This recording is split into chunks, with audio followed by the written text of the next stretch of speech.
Hello, everybody. It is Matt, and it is Wild Wednesday, and I am back at you with yet another review. Before I roll on to any of that, I want to wish each and every one of you a great morning, evening, dawn, day, or dusk, all that lovely stuff, because life really is too short as is.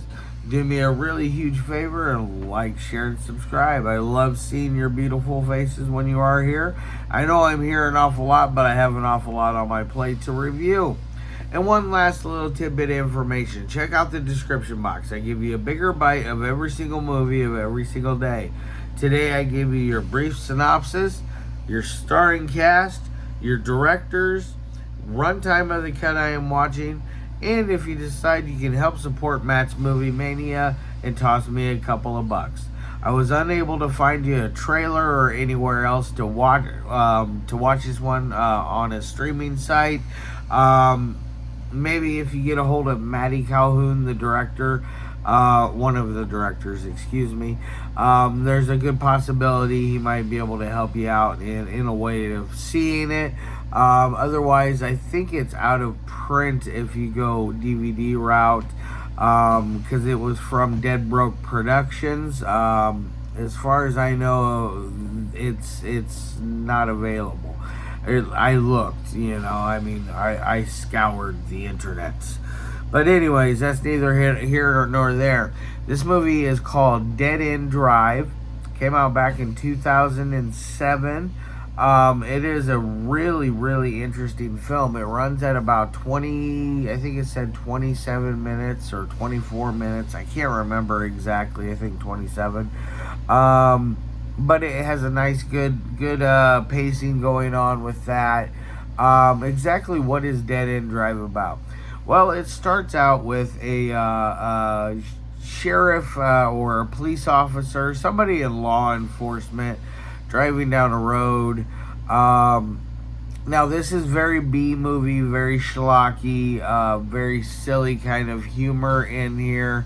The police officer stops because there is somebody coming out of the woods, and the person comes over to the cop car and starts talking to the policeman. And of course, the person talking talks like real funny. He's like, all right, you can go on down there, and somebody died. That's how he talked. It was really kind of funny. It made me laugh a lot. But eventually they part ways. The sheriff or police officer, whatever he is, goes down the road and he finds a cabin or a house, whatever you want to call it, an old farmhouse that is no longer anybody living in. He goes in and he gets dispatched right away by our killer, which our killer is pretty cool. He's walking around in like a white hazmat suit with a gas mask on, and he does most of his killings with a chainsaw, which anytime you turn on a chainsaw in a movie, my happy factor goes clear up out of the roof. I get really excited. I always love seeing and hearing the chainsaw going in a movie. It's one of my favorite killer weapons. It's always faithful. Yes. But eventually, four friends, three guys and a gal, they're going on a trip, and they end up in the same woods. They meet that same guy. Don't go down there. You're gonna get killed. You're gonna die down there. He has another scene with them, and he tears off his shirt he's wearing. It is funny because he's struggling at first, and then eventually he does get it torn. And then they split ways again. The four, they end up at that house, and then one by one they all get taken care of.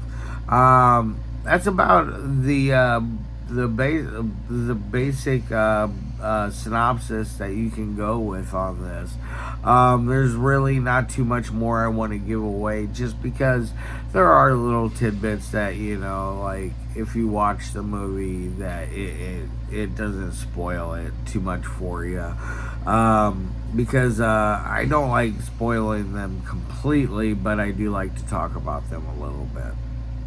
Now, on to the three things that I love my movies to be. First is audio. The audio is a little rough, I'm not gonna lie. It is definitely a huge downgrade from the last movie I reviewed from Matty Calhoun, which was Death Dummy, which I absolutely love. I think that one is a lot of fun as well. But this one, the audio is a little bumpy. It gets a little rough. There's a couple parts where I had to rewind it back a little bit just to rehear what was being said. So I'm only going to give it a B on it as far as audio goes on that A through F scale. Onto the dialogue. The dialogue is fun. It's corny. It fits perfectly in this movie. I'm going to give it a B as well, mostly because it is so silly and dated that some of the lingo that they use that we don't use anymore, which that's how it goes. The movie's almost 20 years old. Now on to the editing. The editing is probably where the best, on the technical aspect, that's where the bread and butter lies. It is the best part about this movie. It has a good pacing. I never got bored. I checked the timer once, just because I wasn't sure how long the movie was exactly. But that was it. It kept me nice and entertained for that short amount of time. So I'm gonna give it a on the editing. So it's pretty good. It really has a good momentum going. Never loses its pacing really. It's just all around a fun little flick. So I'm gonna, like I said, I'm gonna give it an A on the editing. And then on to my final score of 1 through 5. I'm gonna give this thing a 3.5 out of 5. It's above average in my opinion. Could be better, but it can also be way worse. I really think that Matty Calhoun is a fun filmmaker. I've seen 2 of his films that he's made, and then other stuff that he's been in and been a part of, and I think that he's very good at acting, writing, directing. I'm not sure if he did the editing on this one or not. I forget exactly who did editing. I think Matty did. But he does a great job at getting a good viable story to where you're not like going, okay, this is complete dog crap.